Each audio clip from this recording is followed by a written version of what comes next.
That's enough from me. In a matter of hours, though, we know that the IEC is going to announce the final results of this year's municipal elections. We expect that announcement to take place after 6 o'clock. Support for the ruling party, as I've just said, has declined. Of course, the opposition party as well, the DA, seeing a decline in other parts of the country. Now, with dozens of hung councils, coalition talks are likely to take center stage now. Let's look at this. Let's unpack this with eNCA election analyst Wayne Sussman, who's back with us here now in the studio. Wayne, good afternoon. I mean, a couple of words here that are now sort of with us with this election lexicon. Coalition, we've used that before in the past, but it's like now more like looming because of the number of hung councils. So let's just try and see some numbers. Well, are we going to see an increase, for example, in instability? Can we just talk about that before we look at some numbers?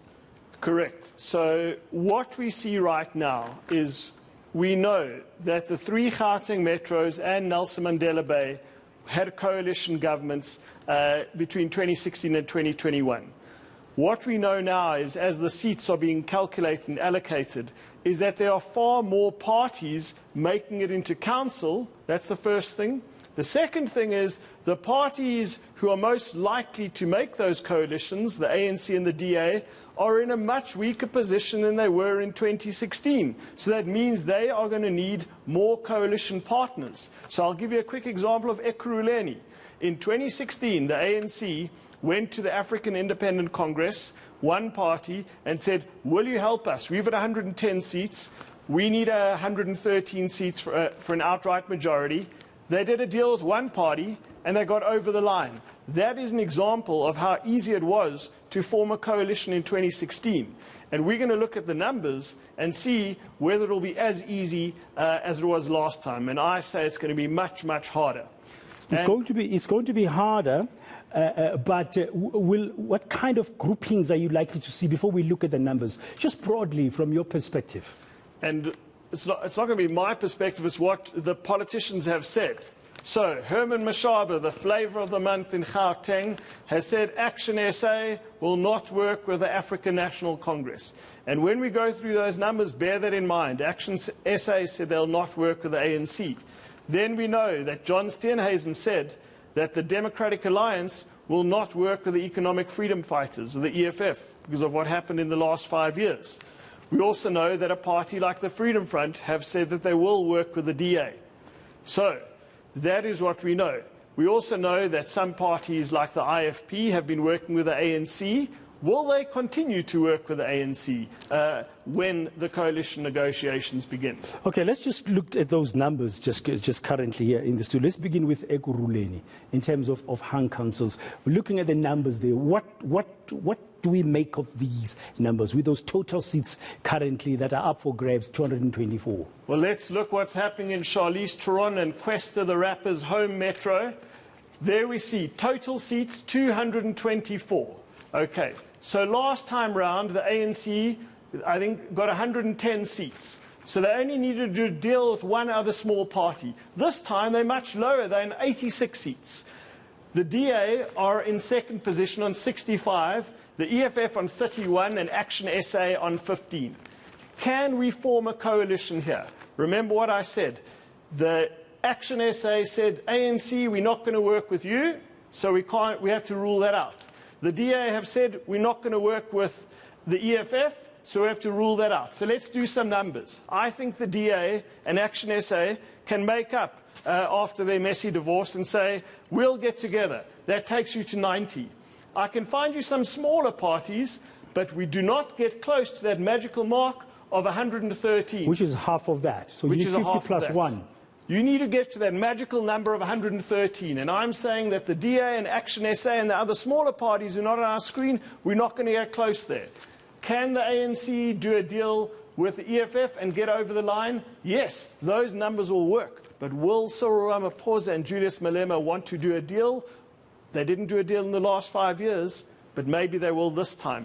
That's another question, because that's the question. Will parties be able to set aside differences for the good of the voters? Because you look at that, voters have spoken that we want all of you somehow to play a role in our metro, in this case, Ekurhuleni. That's correct. So will those big decisions be made? Because at the moment, we've seen that there's no rapprochement. There's no idea that the ANC and EFF We're still will work waiting, together. yes, yes. Because let's say for the ANC might have other smaller parties. They're also not going to get to that magical mark. The EFF is a key player in getting you over that magical number of 113 and governing. That's in Ekurhuleni. Let's go to Nelson Mandela Bay. Let's look at the number. The up for grabs is total 120 seats available in the Nelson Mandela Bay Metro. And look at the numbers. Correct. So this is the home municipality of Ekurhuleni, the World Cup winning captain. The DA and the ANC have lost ground. The DA came very close last time. They've lost a lot of ground, and the ANC have also lost ground. So the magical number here is 61. Let's say that the ANC works with the EFF and this new party called the Northern Alliance, representing the predominantly coloured community. You can do the math. 48 plus 8 plus 3. That gives you 59 seats. They're still short of that magical number. If the DA they've said they're not going to work with the EFF, so we can't add that together. I can add the smaller parties like the Freedom Front and the ACDP and Kuster Jack's party. You're not getting near that magical number. So the key there might be between those two elephants there. I heard Bantu Holomisa of the UDM speaking to my colleagues last night at the Rock. Including JJ Tabane, saying these two parties, they need to work together. Because if you look at the electorate, the voters of Nelson Mandela Bay who voted are saying, you guys must work together. Is it possible? Could we see from your insights or from what the parties are saying, an ANC-DA workable relationship for Nelson Mandela Bay? Let me first answer it like this. If you do not want to work with the ANC and you want to retain power, you have to work with the Red Berets. And the DA have said, no, we don't want to work with the Red Berets. So the challenge in working for the DA with working with the ANC is, are they then selling out their voters? Aren't a lot of voters or residents across the length and breadth of this country saying, we're sick and tired of ANC leading our local government, we want change? From the ANC perspective, why are you working with a party which might be associated with white monopoly capital, to use something that the EFF likes using? So these are some of the challenges. There are risks involved. It's going to be a very interesting time. Before we finish, when we're going to be headed to Tshwane soon, because that was another one where we saw coalitions not working well in the last 5 years. Let's look at Johannesburg. And look at that. We've got 270 seats in the city of gold. That's up for grabs. And when we look at these, what is it telling us? So the seats are still being calculated, but let's just put it like this. The ANC is in a much weaker position than they were in 2016. And remember, they had to form multiple coalitions because they wouldn't work with the EFF.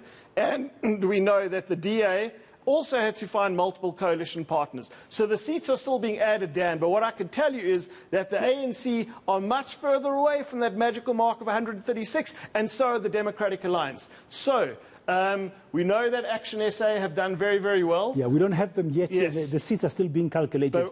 We're further away than we were at this stage in 2016 from that magical mark of 136. Okay, let's finish off in Tshwane before I go live there to our colleague Barry Bateman. The seats, they're also still being calculated in Tshwane. Similar. So the Democratic Alliance, 43% in 2016, the ANC 41% or thereabouts. They were close to that mark.